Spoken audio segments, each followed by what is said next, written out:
Bom dia, boa tarde, boa noite, pessoal, tudo bem? Hoje vamos para o dia 250, Ezequiel, de 16 a 18. Bora lá?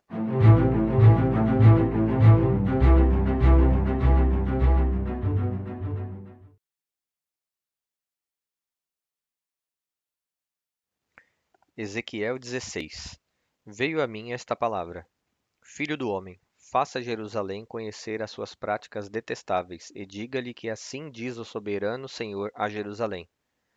Quanto à sua origem e ao seu nascimento, você procede da terra dos cananeus. O seu pai era amorreu, a sua mãe, Eteia. O nascimento foi assim: no dia em que você nasceu, o seu cordão umbilical não foi cortado. Você não foi lavada com água para que ficasse limpa. Não foi esfregada com sal, nem enrolada em panos. Ninguém olhou para você com piedade, nem teve suficiente compaixão para fazer qualquer uma dessas coisas por você.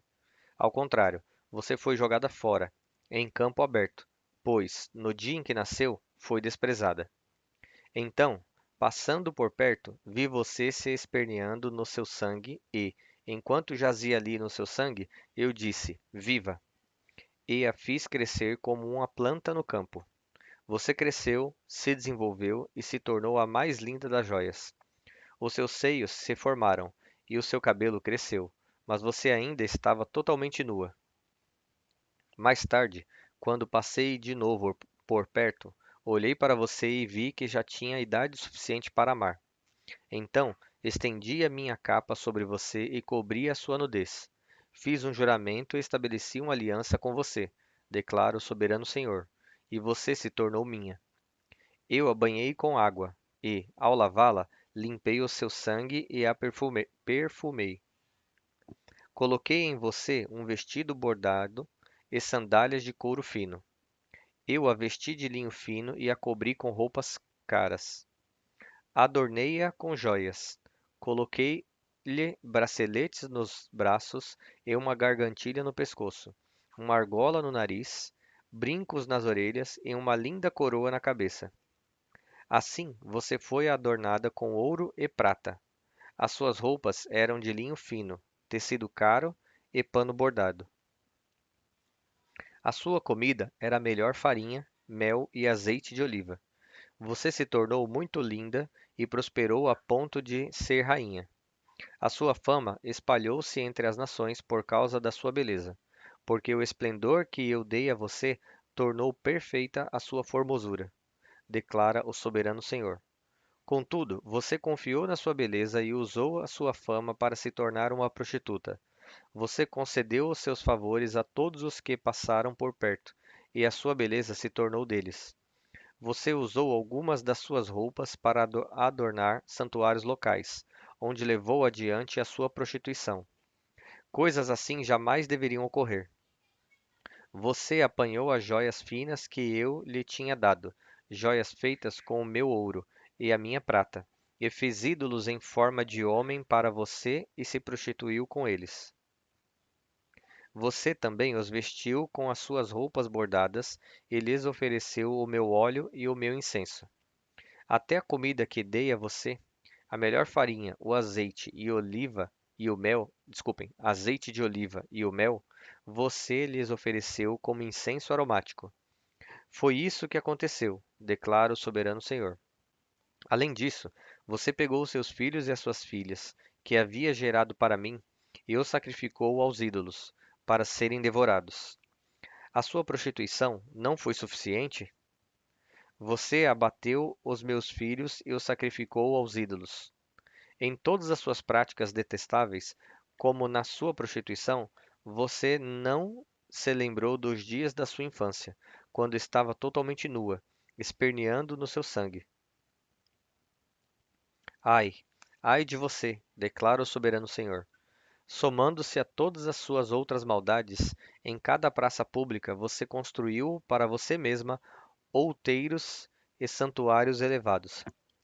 No começo de cada rua, você construiu seus santuários elevados e deturpou a sua beleza, oferecendo o corpo com promiscuidade cada vez maior a qualquer um que passasse. Você se prostituiu com os egípcios, os seus vizinhos corpulentos, e provocou a minha ira com a sua crescente promiscuidade. Por isso, estendi o braço contra você e reduzi as suas fronteiras. Eu a entreguei ao desejo das suas inimigas, as filhas dos filisteus, que ficaram envergonhadas com a sua conduta lasciva. Insaciável, você também se prostituiu com os assírios, mas, mesmo depois disso, não ficou satisfeita. Então, você aumentou a sua promiscuidade também com a Babilônia, uma terra de comerciantes, mas nem com isso ficou satisfeita. Quão adoecido está o seu coração, declara o soberano Senhor. Quando você faz todas essas coisas, age como uma prostituta descarada. Quando construía os seus outeiros em cada esquina e fazia os seus santuários elevados em cada praça pública, você só não se comportou como prostituta porque desprezou o pagamento. Sua mulher adúltera. Você prefere estranhos ao próprio marido. Toda prostituta recebe pagamento, mas você dá presentes a todos os seus amantes, subornando-os para que venham de todos os lugares receber de você os seus favores ilícitos. Na sua prostituição, dá-se o contrário do que acontece com outras mulheres. Ninguém corre atrás de você em busca dos seus favores. Como você acon... Desculpem. Com você acontece o oposto. Você é que faz o pagamento, mas nada recebe em troca. Por isso, prostituta, ouça a palavra do Senhor. Assim diz o soberano Senhor: por você ter extravasado a sua luxúria e exposto a sua nudez em promiscuidade com os seus amantes, por causa de todos os seus ídolos detestáveis e do sangue dos seus filhos dado a eles, vou ajuntar todos os seus amantes, com quem você teve tão grande prazer, tanto os que você amou como aqueles que você odiou. Eu os ajuntarei contra você de todos os lados e a deixarei nua na frente deles, e eles verão toda a sua nudez. Eu emitirei a sentença estabelecida para mulheres que cometem adultério e que derramam sangue. Trarei sobre você a vingança de sangue da minha ira e da indignação que o meu ciúme provoca. Depois, eu a entregarei nas mãos dos seus amantes, e eles despedaçarão os seus outeiros e destruirão os seus santuários elevados. Eles arrancarão as suas roupas, apanharão as suas joias finas e a deixarão nua. Trarão uma multidão contra você, que a apedrejará e a despedaçará com as suas espadas. Eles destruirão a fogo as suas casas e infligirão a você castigo à vista de muitas mulheres. Porém, porei fim à sua prostituição, e você não pagará mais nada aos seus amantes. Então a minha ira contra você diminuirá, e a minha indignação, cheia de ciúme, se desviará de você. Ficarei tranquilo e já não ficarei irado. Por você não se ter lembrado dos dias da sua infância, mas ter provocado a minha ira com todas essas coisas, certamente farei cair sobre a sua cabeça o que você fez, declara o soberano Senhor. Acaso você não acrescentou a lascívia e todas as suas outras práticas detestáveis? Todos os que gostam de citar provérbios citarão este provérbio sobre você: tal mãe, tal filha. Você é uma verdadeira filha da sua mãe, que detestou o marido e os filhos. E você é uma verdadeira irmã das suas irmãs, que detestaram o marido e os filhos. A mãe de vocês era Eteia, o pai a morreu. A sua irmã mais velha era Samaria, que vivia com as filhas ao norte de você. E a sua irmã mais nova, que vivia com as filhas ao sul, era Sodoma. Você não apenas andou nos caminhos delas e imitou as suas práticas detestáveis, mas também, em todos os seus caminhos, logo se tornou mais depravada do que elas. Tão certo como eu vivo, declara o soberano Senhor, a sua irmã Sodoma e as filhas dela jamais fizeram o que você e as suas filhas têm feito. Ora, este foi o pecado da sua irmã Sodoma. Ela e as filhas eram arrogantes, tinham fartura de comida e viviam despreocupadas, mas não ajudavam os pobres e necessitados. Eram altivas e cometeram práticas detestáveis diante de mim. Por isso eu me desfiz delas, conforme você viu. Samaria não cometeu metade dos pecados que você cometeu. Você tem praticado mais coisas detestáveis do que elas e tem feito as suas irmãs parecerem mais justas, dadas todas as suas práticas detestáveis. Suporte a sua desgraça, pois você proporcionou alguma justificativa às suas irmãs, visto que os seus pecados são mais detestáveis que os delas. Elas parecem mais justas que você. Envergonhe-se, pois, e suporte a sua desgraça, pois você fez as suas irmãs parecerem justas. Contudo, eu restaurarei a sorte de Sodoma e de Samaria, com as respectivas filhas, e a sua sorte com elas, para que você suporte a sua desgraça e seja humilhada por tudo o que fez, o que serviu de consolo para elas. Quanto às suas irmãs, Sodoma com as suas filhas e Samaria com as suas filhas voltarão a ser como antes, e você e as suas filhas voltarão ao que eram antes. Você nem mencionaria o nome da sua irmã Sodoma na época do orgulho que você sentia, antes de a sua maldade ser trazida a público. Mas agora você é alvo de zombaria das filhas de Edom, de todos os vizinhos dela e das filhas dos filisteus, de todos os que vivem ao seu redor e que a desprezam. Você sofrerá as consequências da sua lascívia e das suas práticas detestáveis, declara o Senhor.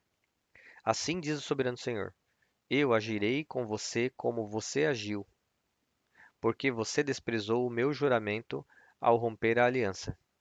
Contudo, eu me lembrarei da aliança que fiz com você nos dias da sua infância, e com você estabelecerei uma aliança eterna. Então, você se lembrará dos seus caminhos e se envergonhará quando receber as suas irmãs, a mais velha e a mais nova. Eu as darei a você como filhas, mas não por causa da minha aliança com você. Por isso estabelecerei a minha aliança com você, e você saberá que eu sou o Senhor. Então, quando eu fizer expiação em seu favor por tudo o que você tem feito, você se lembrará, se envergonhará e jamais voltará a abrir a boca por causa da sua humilhação, declara o soberano Senhor. Ezequiel 17. A palavra do Senhor veio a mim. Filho do homem, apresente uma alegoria e conte uma parábola ao povo de Israel. Diga a eles: Assim diz o soberano Senhor. Uma grande águia, com asas poderosas, penas longas e vasta plumagem de cores variadas, veio ao Líbano. Apoderando-se do topo de um cedro, arrancou o seu broto mais alto e o levou para uma terra de comerciantes, onde o plantou em uma cidade de mercadores. Depois, apanhou um pouco de sementes da sua terra e as pôs em um solo fértil. Ela as plantou como um salgueiro junto a muita água, e elas brotaram e formaram uma videira baixa e copada. Os seus ramos se voltaram para a água, mas as suas raízes permaneceram debaixo da videira.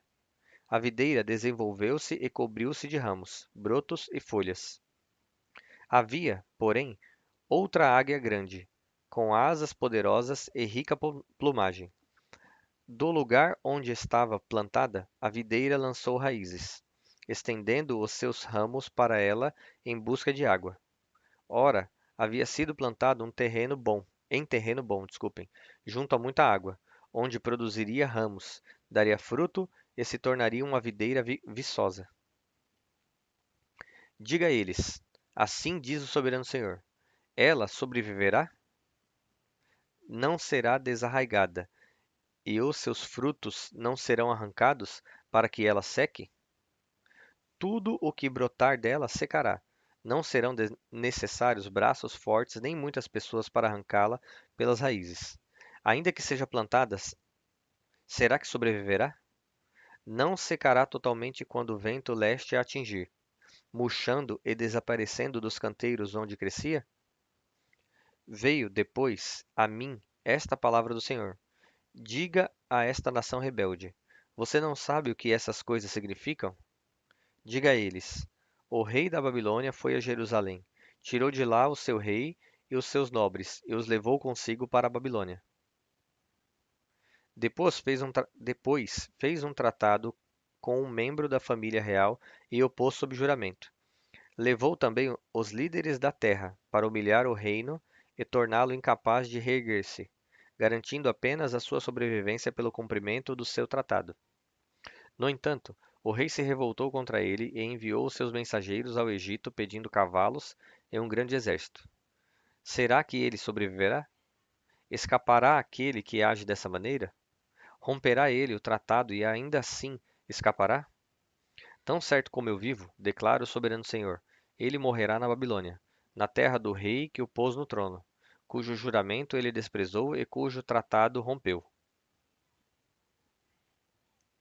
O faraó, com seu poderoso exército e os seus batalhões, não será de nenhuma ajuda para ele na guerra, quando rampas e obras de cerco forem construídas para destruir muitas vidas. Como ele desprezou o juramento quando rompeu o tratado feito com aperto de mão e fez todas essas coisas, de modo algum escapará. Por isso, assim diz o soberano Senhor: tão certo como eu vivo, farei cair sobre a cabeça dele o meu juramento, que ele desprezou, e a minha aliança, que ele rompeu. Estenderei sobre ele a minha rede, e ele será pego no meu laço. Eu o levarei para a Babilônia, e ali executarei juízo sobre ele, porque me foi infiel. Todas as suas tropas em fuga cairão à espada, e os sobreviventes serão espalhados aos ventos. Então vocês saberão que eu, o Senhor, falei. Assim diz o soberano Senhor: eu mesmo apanharei um broto bem do topo de um cedro e o plantarei. Arrancarei um renovo tenro dos seus ramos mais altos e o plantarei em um monte alto e imponente. No monte alto de Israel eu o plantarei. Ele produzirá galhos, dará fruto e se tornará um cedro viçoso. Pássaros de todo tipo se aninharão debaixo dele. Encontrarão abrigo à sombra dos seus galhos. Todas as árvores do campo saberão que eu, o Senhor, derrubo a árvore alta e faço crescer bem alto a árvore baixa. Eu resseco a árvore verde e faço florescer a árvore seca. Eu, o Senhor, falei e o farei. Ezequiel 18. Esta palavra do Senhor veio a mim. O que vocês querem dizer quando citam este provérbio sobre Israel? Os pais comem uvas verdes, e os dentes dos filhos se embotam? Tão certo como eu vivo, declara o soberano Senhor, vocês não citarão mais esse provérbio em Israel, pois todos que me pertencem, tanto o pai como o filho, me pertencem. Aquele que pecar é que morrerá. Suponhamos que haja um justo que faz o que é certo e direito. Ele não come nos santuários que há nos montes, nem olha para os ídolos do povo de Israel. Ele não contamina a mulher do próximo, nem se deita com uma mulher durante os dias da sua menstruação. Ele não oprime ninguém. Antes, devolve o que tomou como garantia em um empréstimo. Não comete roubos. Antes, dá a sua comida aos famintos e fornece roupas aos despidos. Ele não empresta para ter lucro, nem cobra juros. Ele retém a mão para não cometer erro, e julga com justiça entre dois homens. Ele anda segundo os meus estatutos e obedece fielmente às minhas ordenanças. Esse homem é justo. Com certeza ele viverá. Palavra do soberano Senhor. Suponhamos que ele tenha um filho violento, que derrama sangue ou faz qualquer uma dessas outras coisas, embora o pai não tenha feito nenhuma delas. Ele come nos santuários que há nos montes, contamina a mulher do próximo, oprime os pobres e os necessitados, comete roubos. Não devolve o que tomou como garantia, eleva os olhos para os ídolos e pratica atos detestáveis, empresta para ter algum lucro e cobra juros. Deverá viver um homem desse? Não. Por todas essas práticas detestáveis, com certeza será morto, e ele será responsável por sua própria morte. Mas suponhamos que esse filho tenha ele mesmo um filho que vê todos os pecados que o seu pai comete, e, embora os veja, não os comete. Ele não come nos santuários que há nos montes, nem eleva os seus olhos para os ídolos do povo de Israel. Não contamina a mulher do próximo. Não oprime ninguém, nem exige garantia para um empréstimo. Não comete roubos, mas dá a sua comida aos famintos e fornece roupa aos despidos. Ele retém a mão para não maltratar o pobre, não empresta para ter algum lucro, nem cobra juros. Obedece às minhas leis e anda segundo os meus estatutos. Ele não morrerá por causa da iniquidade do seu pai. Certamente viverá. Mas o seu pai morrerá por causa da sua própria iniquidade, pois praticou extorsão, roubou o seu compatriota e fez o que era errado no meio do seu povo. Contudo, vocês perguntam: por que o filho não partilha da culpa do pai? Uma vez que o filho fez o que é justo e direito e teve o cuidado de obedecer a todos os seus estatutos, com certeza ele viverá. Aquele que pecar é que morrerá. O filho não levará a culpa do pai, nem o pai levará a culpa do filho. A justiça do justo lhe será acreditada, e a impiedade do ímpio lhe será cobrada. Mas, se um ímpio se desviar de todos os pecados que cometeu, obedecer a todos os meus estatutos e fizer o que é justo e direito, certamente viverá, não morrerá. Nenhuma das ofensas que cometeu será lembrada contra ele. Por causa dos atos de justiça que praticou, ele viverá. Teria eu algum prazer na morte do ímpio? Palavra do soberano Senhor.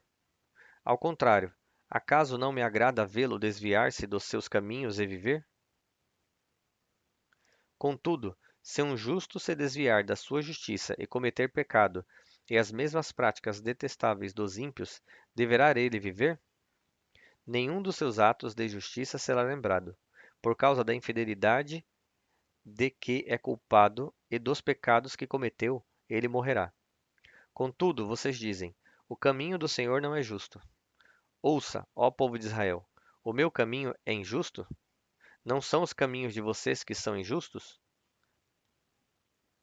Se um justo se desviar da sua justiça e cometer pecado, morrerá por causa disso. Por causa do pecado que cometeu, morrerá. Mas, se um ímpio se desviar da maldade que cometeu e fizer o que é justo e direito, ele salvará a sua vida. Por considerar todas as ofensas que cometeu e se desviar delas, ele com certeza viverá, não morrerá. Contudo, o povo de Israel diz: o caminho do Senhor não é justo. São injustos os meus caminhos, ó povo de Israel? Não são os caminhos de vocês que são injustos? Portanto, ó povo de Israel, eu o julgarei, a cada um de acordo com os seus caminhos. Palavra do soberano Senhor. Desculpem, arrependam-se, desviem-se de todos os seus males, para que o pecado não cause a queda de vocês. Livrem-se de todos os males que vocês cometeram, e busquem um coração novo e um espírito novo. Por que deveriam morrer, ó povo de Israel? Pois não me agrada a morte de ninguém. Palavra do soberano Senhor. Arrependam-se e vivam. Bom, pessoal, chegamos ao fim de mais um dia. Desejo a vocês uma excelente semana. Espero ver vocês aqui amanhã novamente e que Deus os abençoe.